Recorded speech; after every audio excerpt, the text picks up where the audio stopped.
before we jump into things, I'm like, you just want to kind of brag on Rami quite a bit. So Rami came into the business, and I'll let him tell a little bit about his story, but a little bit over a year ago, and this was his first full year in the industry.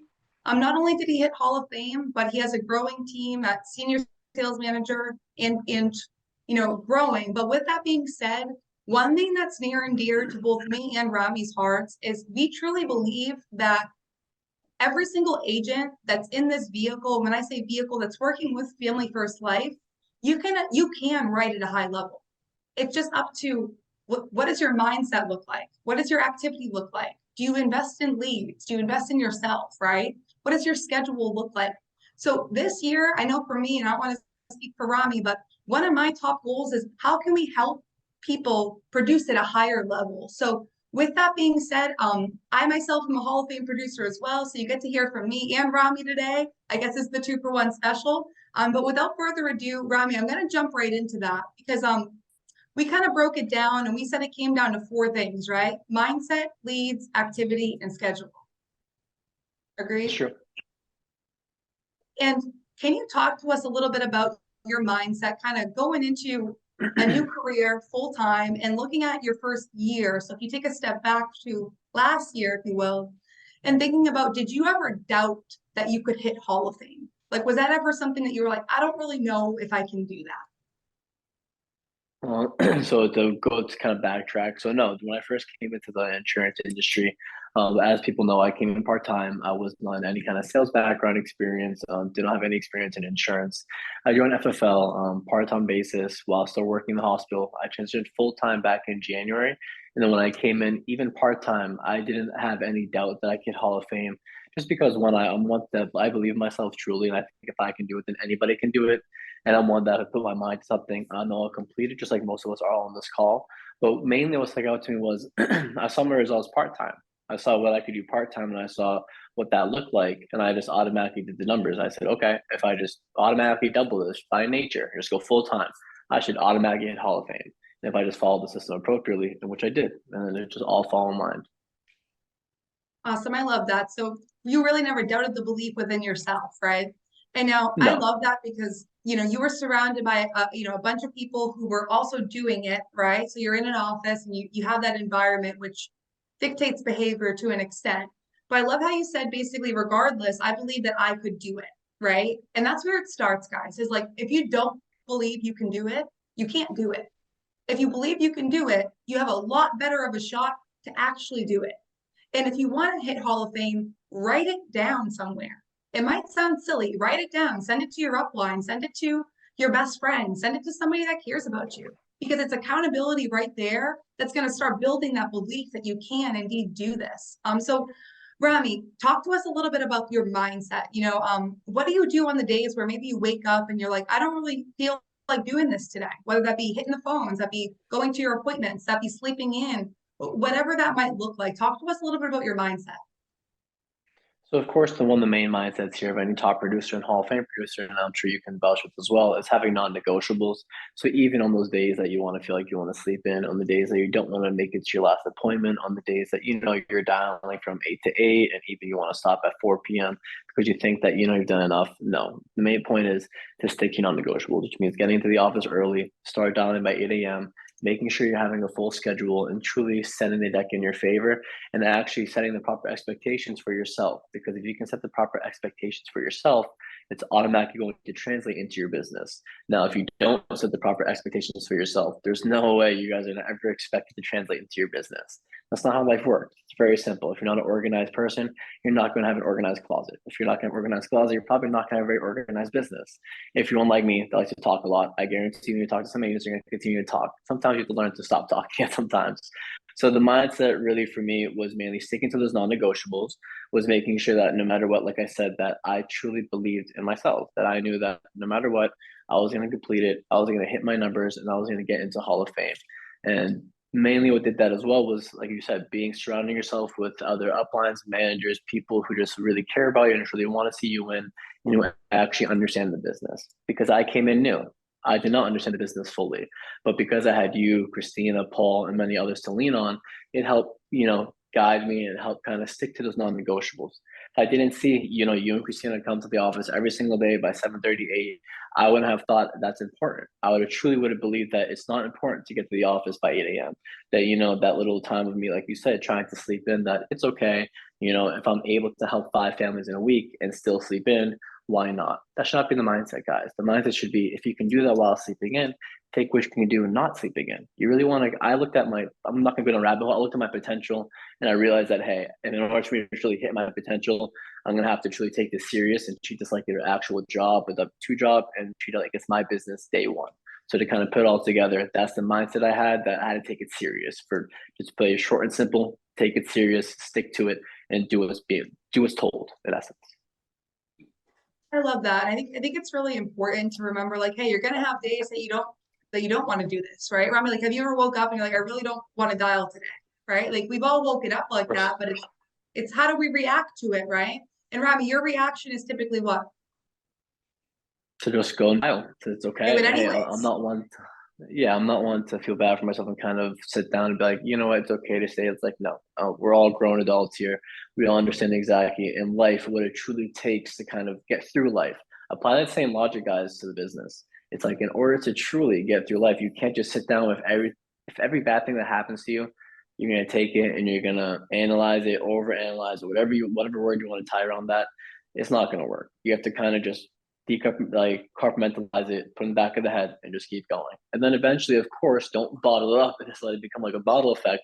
But then you have to address it. But at the same time, don't let that consume you. Don't let that be your main thought. Let your main thought be, your job is to help protect families. Once you by nature just only think about the family, your family is going to be protected no matter what. Trust me, financially, mentally, emotionally, the whole nine. But if you don't protect the other family, you're not going to be able to help your own. And that was, again, the mindset I had here. Absolutely. I think that mindset's really important too when we're talking about dial days and we're talking about appointments. Nothing kills me more than seeing somebody, they have appointments scheduled, but they don't go to them. It's like, you not only did you waste that day, but you wasted the day before that too, dialing to book the appointments. Go to your appointments, right? So small discipline, I'll throw that in there. Get to all of your appointments, right? These are people that need our help. And I think that when we're able to kind of change that narrative in our head, it makes it a lot easier for us to go out there and actually help people, right? If we're looking at a lead like it's a piece of paper, not a family, maybe it's our perception that is, yielding our reality, right? So we have to, are we looking at leads like they're families, or are we looking at leads like they're a piece of paper, right? Now, with that being said, to hit on leads a little bit, if you're, an agent out there right now, Rami, and in 2023, your goal is to hit Hall of Fame. Now, being that you've already hit it, what suggested lead flow would you say? Or what would you say that needs to look like in terms of lead investment, lead cost? Even if you're using that on a working your way up scale, what should that look like? Of course. So to begin, I'll start in the very basic, guys. You all have to invest in yourself. You have to purchase leads. If I didn't purchase leads, I wouldn't have had booked my appointments. If I didn't book my appointments, I wouldn't have helped X families. I wouldn't have hit Hall of Fame. That's one, right? So first of all, buy leads no matter what. I don't care what kind of lead it is, you buy them. From the ILC, go in and just diversify. Second, you don't have to focus on one type. Now you can. If you say, hey, I really enjoy final connect mailers, I enjoy internet, I enjoy direct mail, social media leads, whatever the case may be, find your lane and master it. And I really mean that. So what I did was I kind of stuck to just, a couple different types really in the very beginning. And I focused on it. I said, you know what, I'm going to learn the internet script, because I knew there's always going to be an abundance of internet leads. I knew that if I kind of focused on direct mail, that, hey, let's all be fair, guys. Direct mail is not going to be around forever. It's already very limited as it is. And as a new agent, you want to stack the deck in your favor. So what I did was I immediately understood diversification was key. And then I knew stacking the deck and my favorite was essential. Did not matter what kind of lead type it was. It did not matter the timeline on the lead. It doesn't matter at all. What matters is if I have 1,000 leads to dial and Marysa has 500 leads to dial, does not matter. I'm going to be able to book more appointments than Marysa is, just purely based on the fact I've doubled the amount of leads. So what I really did was I started to scale it. I started to say, okay, if I'm buying, let's say, $500 to $1,000 leads, which every single agent on this call should be doing, new or seasoned, $500 to $1,000 every single dial day.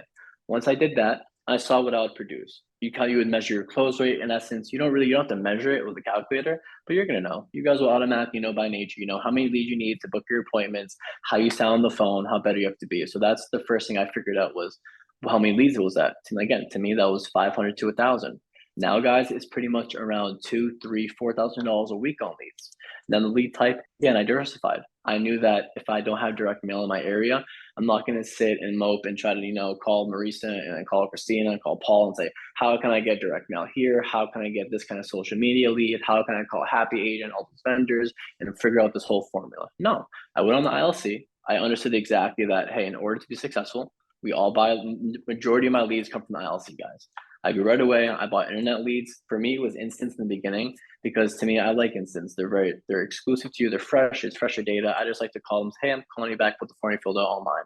Then I would translate into more age leads, 1 month, 2 month, 3 month, final expense mailers primarily, and then mortgage protection as well. So I really would diversify my investment to make sure that, hey, if I only had 200 internet leads, I can get 50 here and 50 here and still get that 500 to 1,000 leads. And for any new agent on the call or any manager that struggles and telling their agent how many leads to buy, 100 brand new leads. Doesn't matter what they are, 1 month, 2 month, 3 month aged. Just tell your agent to get 100 brand new leads every single dial day. By nature, it's going to equate to $500 to $1,000 of leads. Instance costs 11, 3 months cost $3 to $4.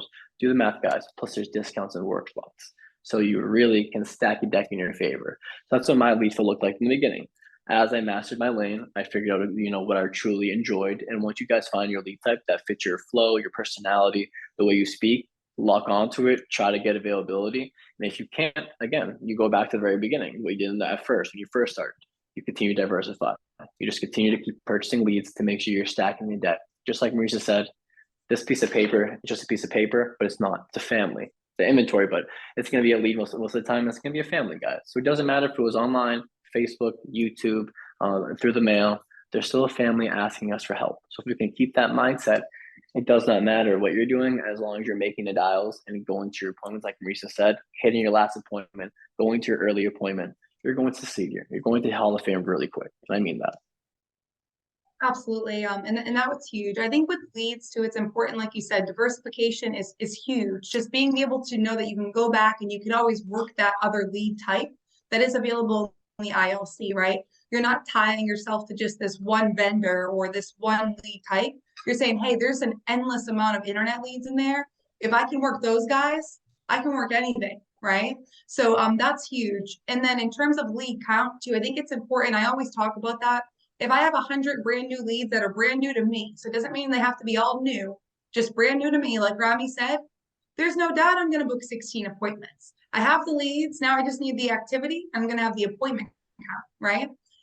Now that kind of leads us into schedule, right? So talk to us a little bit about what your schedule looked like in 2022 and, how negotiable was it? What wasn't negotiable and why did it look that way? My schedule is non-negotiable because it goes right back to the basic, just like how I began the conversation, just like how we always begin the conversation. It's a non-negotiable, guys, to book 15 to 20 appointments, which means you're going to always dial until you hit that 15 to 20 appointments. For me, that meant protecting dial time.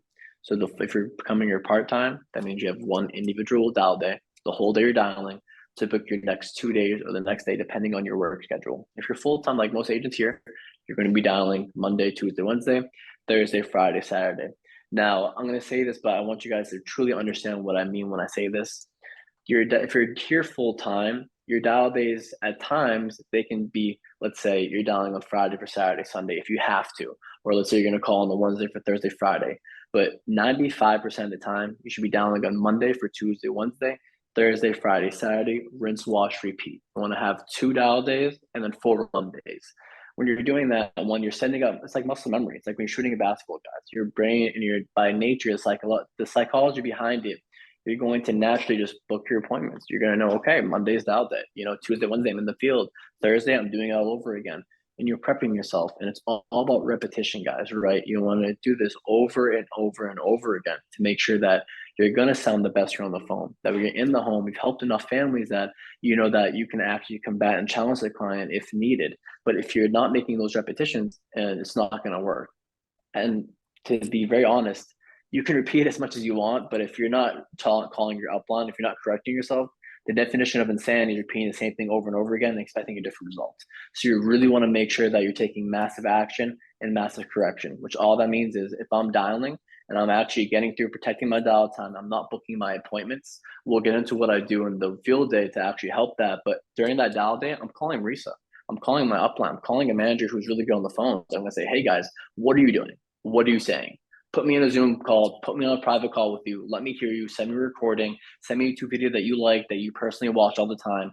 Teach me, like show me what to do and how I can get better. So that's what I did in the very beginning, was I really mastered my script, and I understood that in order for me to book my appointments, I had to have just I had to master my script per se. And that was what I did. I protected my dial time and I protected my run days as well. I had to make sure that I always had those 15 appointments for those 2 days, because I knew that if I didn't, I'm just gonna be sitting my car in that 7-Eleven parking lot, and no one likes to do that, guys. We don't want to be in that 7-Eleven or Dunkin' Donuts parking lot.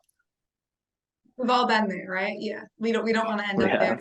And Rami, I love how you hit on protecting your dial time, right? You hit on that schedule of, if you're full time here, you're dialing on Monday, Tuesday, running appointments for Tuesday and Wednesday, dialing on Thursday to run appointments for Friday and Saturday. So you're running that full 30 appointment week, right? Which is a beautiful thing, because Rami, you're predominantly in home, right? Yeah. Okay, so with that being said, guys, you want to make sure you have that 30 appointments. Like Rami's saying, protect the dial time. But, for example, when some holidays came about throughout this year, right, Rami, I know that there were days that instead of dialing on Thursday, we dialed on Friday for Saturday, Sunday, because we just had to shift the schedule, right? We had to shift it, but we were not taking any days out. Now, are we on here saying, hey, you can take no days off? I mean, that's up to you, right? I'm not saying what days you can and can't take off, but it's more so the consistency factor, right? How consistent are you? And I love this about Paul McLean, and I'll always remember it about Paul, is that Paul consistently issued, I believe, over 5,000 for 4 years straight. He helped 5 families each and every week for 4 years straight. It could have even been longer than that. And that shows consistency. That didn't happen by accident. That wasn't because Paul was at home hanging out and he was like, oh, it's Tuesday at 3. I wonder what I should be doing. No, he was in the field doing his thing, right? Just like you, Rami, on Monday mornings, you're not confused where you're supposed to be. You're on dial team, right? You're on Zoom dials. You're helping your agents. You're helping yourself, right? By plugging into those things. So non-negotiables for you, you're hopping on there, you're asking for help. Like you said, massive action, constant correction. I feel like everybody has a complex. Either they can't take massive action or they can't take constant correction. Now, if you fall on either one of those sides, first be honest with yourself, but then ask yourself, what if I don't take massive action? What if I don't reach out for correction? What is it going to look like, right? And that pushes me to action. Sometimes I don't want to reach out to whoever it may be. Sometimes I don't want to reach out to Paul and say, hey, A, B, C, D, E, F, G is going on, but I need help and guidance. So I do it anyways. And I know that Paul doesn't look at it like it's a bother, because he knows I'm working, right? If you're working, we want to work with you. So I love how you broke that down in terms of structured. You're structured, your schedule is non-negotiable. Like Rami, if somebody asks you, can you hang out on Wednesday at 5 o'clock? Your answer is what? No, most probably no, but I'm in the field, guys. I have my appointments. I have probably an appointment at 5, 5:36, and a 7, and maybe a later appointment. So no, it would definitely be no, guys. I'm busy. You're working, right? And you view it almost like a W-2 position, because when you can put your mind, your frame of mind into that, it takes the emotion out. Because I know, for example, when I was serving tables, my boss didn't care what kind of day I was having. He didn't care if I was having a good day, a bad day, my best day ever, or my worst day yet. He just cared that I was getting my job done at an efficient level. And when you can bring your mind to that place of, hey, whoever it is watching me do A, B, C, D, E, F, G all day long, it puts you in a different place to make sure you're actually controlling that schedule. So I love that. And then in terms of activity, Rami, for example, when you're dialing on a Monday or a Thursday and you're booking your schedule, right? So you're booking for that 15, 16 appointments, that sweet spot, right? How many dials do you anticipate making before you're going into the office? So I make at least every day, or every dial day, between I'd say 400 to $500, depending on the dial day, but it's on average between 400 to 500. I'd say I'd average an uppers closer to 500. That's just because, again, it goes back to it's a numbers game. Like, I understand the point that I need to make dials to get people on the phone. People work, people aren't going to answer numbers they don't know. It's going to be like a cat and mouse game per se, but the same time, it's a fun one because the people filled the form out, they understand they need the coverage, and all we have to do is just get them on the phone and let them know, hey, we're calling you back with the form you filled out. Once they understand that, it's game on. And to touch as well, just like real quick on the scheduling portion and like to block out your time, you guys really want to make sure to block out time for events like sales conferences and convention. So convention was a really, really big thing for me that propelled me to hit Hall of Fame this year and to actually make me go full time in the business, go all in and just actually truly understand that this is the career path I want to take, where I was going down the medical field route. Because at the end of the day, if I did not go to convention or actually intentionally block that time out, like I told myself, February, I'm going there no matter what. Even though I'm going down to Miami, Florida, I didn't think I'm going for fun or to go to party. I was like, no, I'm going down to learn. I'm going out to work. Like I want to see what this business truly is. I want to see how people are doing it. I want to see if all the people on stage are they really about what they're about? Do they really talk the talk and they walk the walk? Because a lot of people can talk, guys. There's a lot of good talkers out here, but not everyone can walk the walk. But then when I went to the convention, you see guys, actually a lot of people walking the walk. And when I saw that, I was like, okay. I was like, now I have to really make sure that, I be intentional with my timing, because that showed me that every single person up there, their main point was be intentional with time, whether it be activity, mindset, lead, just be very intentional in this business. If you're not intentional, you're just kind of going with the flow.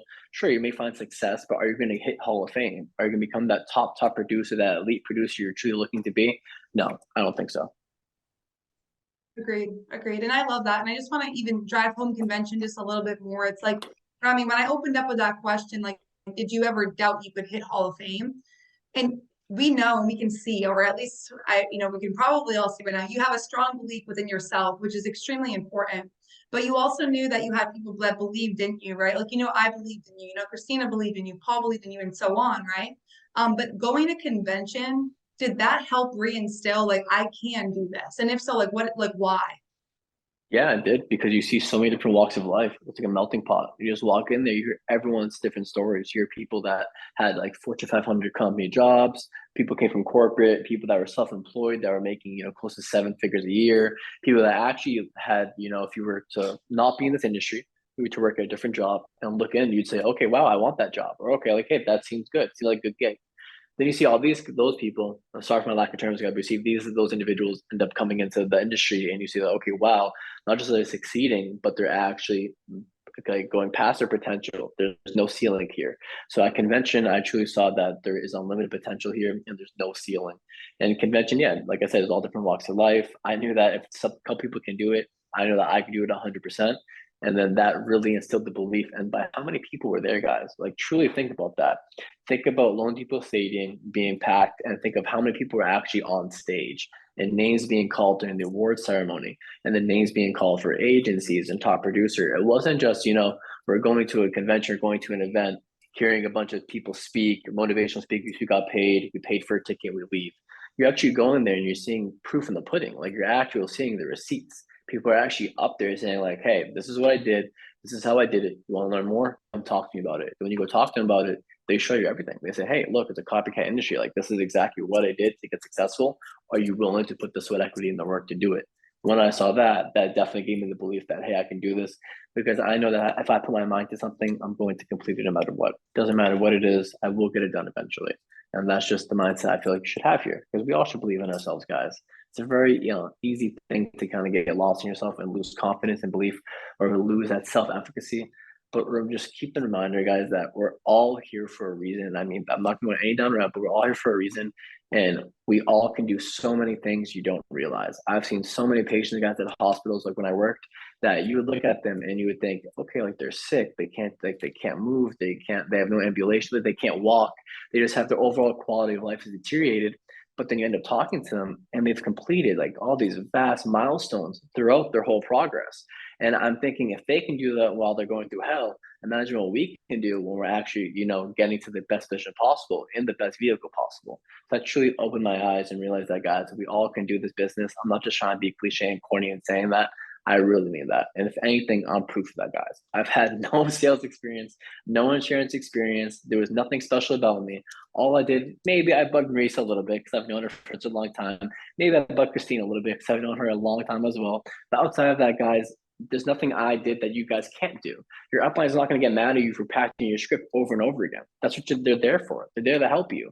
They're there to kind of make you believe in yourself because they did it first, right? So if you right now don't think you have that in you, just talk to someone that does, because I promise you, when you do, you start talking to people and you start saying that, okay, they believe in themselves, they're confident, they understand what they're doing. We're all human. We're all the same. I have 10 fingers, guys, right? We all have 2 hands. I have a head, I have eyes, so do you. I have a mouth, I have a tongue, we all can talk. The only difference is how do I utilize my words? How do I utilize my energy? What am I actually doing with my 2 hands? What am I looking at with my eyes? What perception and lens am I actually viewing the world in? You guys just really want to kind of think about that in this business and then just take and run with it, guys. Once you find that right perception, it's going to be off to the races, in my mind, per se. Awesome. I love that. And I remember sitting next to you at convention, and at one point you had tapped me. It was like the first day, and you had tapped me on the knee, and you were like, "Wow, I don't believe what he did." And to be honest, I don't remember who it was. And I was like, "Why?" And you were like, "I mean," and you were basically saying, "Well, look at there's nothing special about him." And I'm like, I know, right? Like we can all do this. It's about what are we willing to do to get there, right? And Rami, at that point, I think I was like almost like, hey, Rami, stop tapping my knee because we know anyone can do it. Like we're with you. And that's what convention does, though. It shows you that not only can anybody do it, but also look at all the people who are already doing it, right? And then you're able to take that and you're able to it's a copycat business. Copy, paste, follow, rinse, wash, repeat, right? And that's about it. So now with that being said, thank you for adding that into in terms of schedule. What else I would add in is you might say, okay, well, it doesn't sound like Rami has any kids at home, right? And we don't have any kids. Now, with that being said, if you have kids, family you're working around, you want to make sure that your family is aware of what you're doing and then block out in your schedule. I usually plan a month ahead. If you're a parent, maybe you plan 3 months ahead, maybe you plan a month ahead, but write out everything that you have to do and write out your non-negotiables for the family, your non-negotiables for the business. If there's any cross between those, you have to find a way to fix that or to maneuver it a little bit. So I just wanted to kind of throw that in there too. In terms of schedule, you talked about, making sure you're implementing trainings and things of that sort, which is extremely important too, guys. I've been in the industry for 8 years. Every single call I get on, whether I'm hosting the call or listening to the call or both, I always learn something new. So if you don't learn something new on each call, it's because you don't want to. All right. So I just want to kind of keep that in the forefront of our mind. So we have to be willing to learn, students of the business for sure. Now, Rami, going into kind of activity, right? So in terms of your dials, you mentioned that you make typically minimally about 300 dials, sometimes more like 500, 600 dials. Are you just dialing until you have your 15 appointments, or what does that look like? So in the beginning, well, I'll start a little bit. So now, in the beginning, I was just dialing, right? I was just trying to get used to the phones, get used to the flow of things, and just dial, just continuous to get used to sitting here in the office and dialing. But now I'm more intentional with my timing, and then yes, I'm dialing to get my 15 to 16 appointments, but I'm making sure that I have solid appointments. I'm not just sitting here and dialing just to get somebody says, "Oh yeah, I sent it, and come on over and hang the phone." No, I have to get to my tie down. I have to ask them a couple of key questions I ask. I really want to make sure that at the end of the day that the activity that I'm putting in counts and the activity I'm putting in is actually going to be quality time. So when I'm, like I said, in regards to the dialing, yeah, I am dialing basically from 8 to 8 until I get that 15, 16 appointments.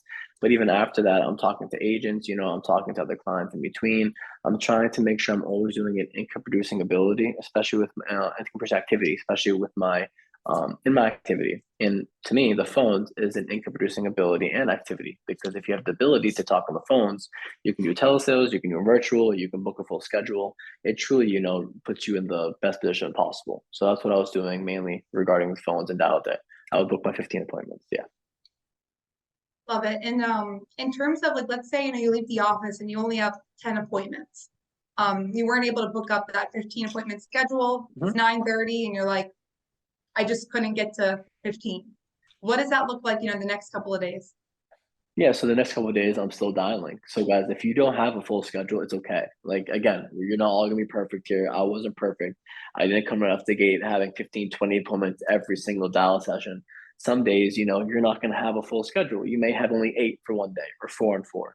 So instead of you waking up the next day and just trying to, milk the best out of those 4 appointments, find intentional time, put it aside, and dial. Book more for that day or for the following day.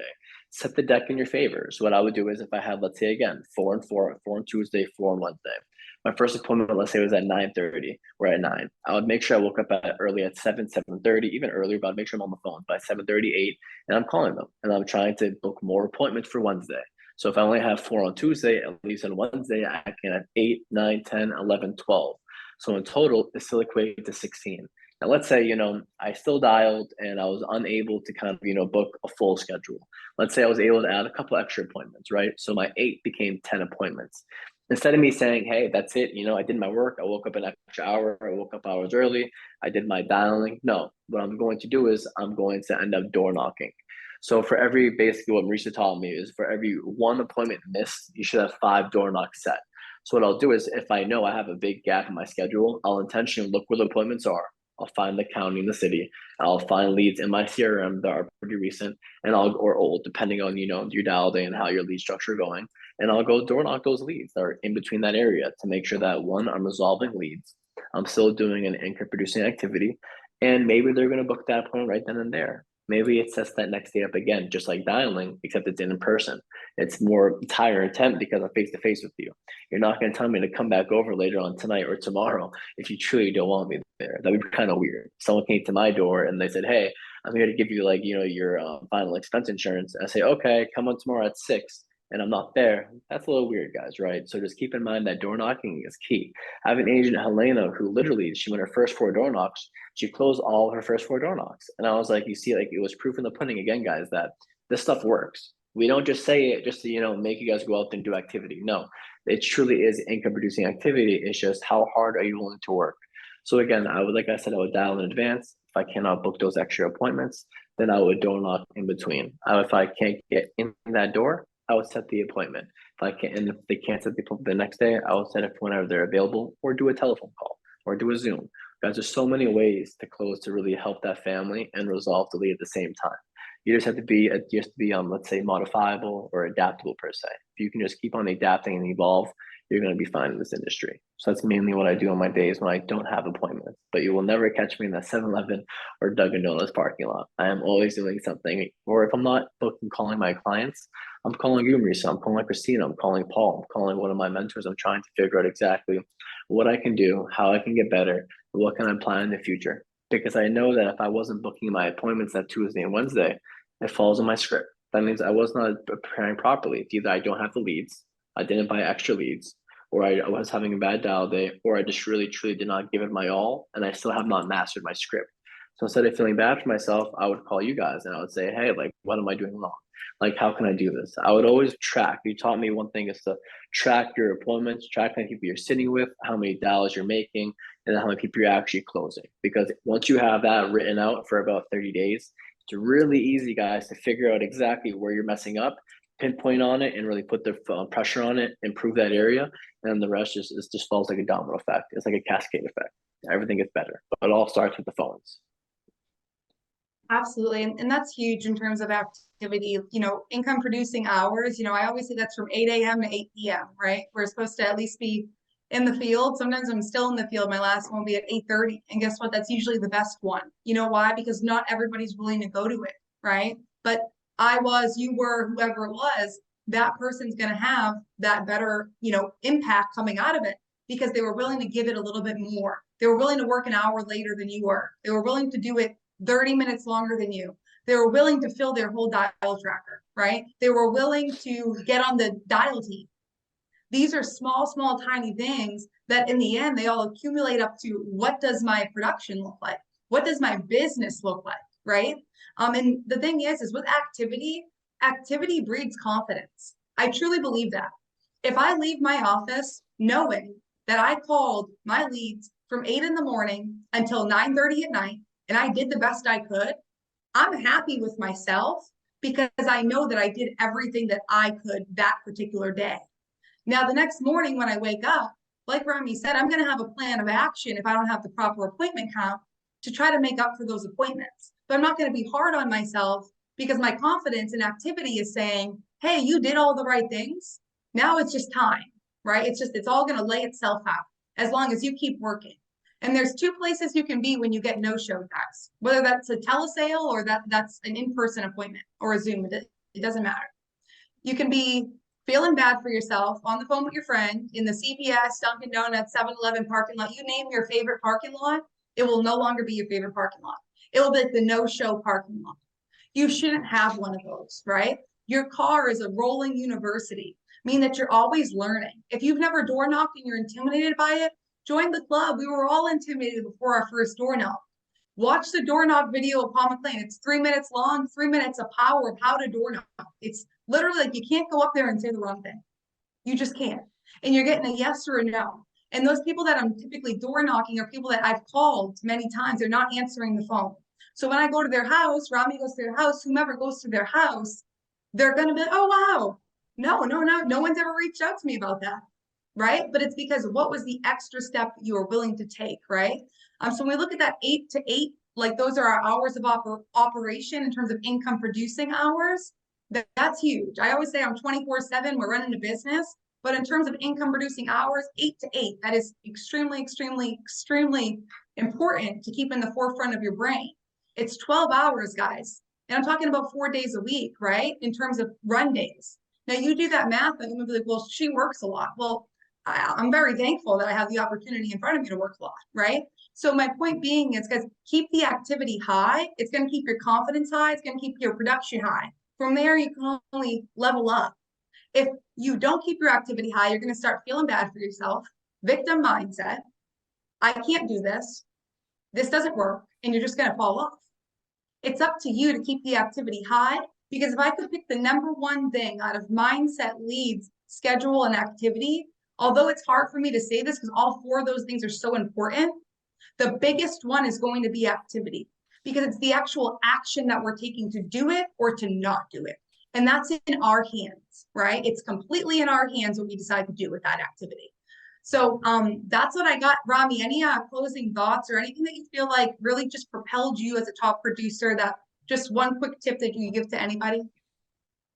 Yeah, just be yourself, guys. And I mean that. Just be yourself, because you're going to find eventually that they're going to tell when you're being fake. They can tell you're not being yourself. They can tell you're putting on this whole charade, trying to act like you're this whole, master, underwriter, whatever the case may be. Just be yourself, guys. Just go in there, ask the right questions. Just literally say, hey, guys, like, treat them like they're your family. Like they're your mom and dad, they're your grandfather, they're your grandparent. And just really see if they need the insurance, which they do. That's why they filled the form out. And once you find that surface why, again, just be yourself, talk to them normally, make them feel like you're a human, and just truly be honest. Don't like sugarcoat anything. Be very straightforward. The main reason why I think I hit Hall of Fame as fast as I did, just I'm a very straightforward person. I truly do not care what people think. Some people call me an asshole at times because I just don't care. Like at the same time, I think that my mentality is always the right one, which is not the right thing to think, by the way, guys, because I'm not always right. But I carry that in the home. So when I go in there, I talk to them as if like, hey guys, let's cut the BS. I know you're trying to tell me that's your real situation, but this is how it really is like, or at least this is what's closer it's going to look like if you did pass away, or you did lose your ability to produce income, or you can't work, or if your daughter has to pay for your final expenses. If you can just be very straightforward and let them know that, they'll feel it. They'll see the genuine. They'll say, okay, I understand that.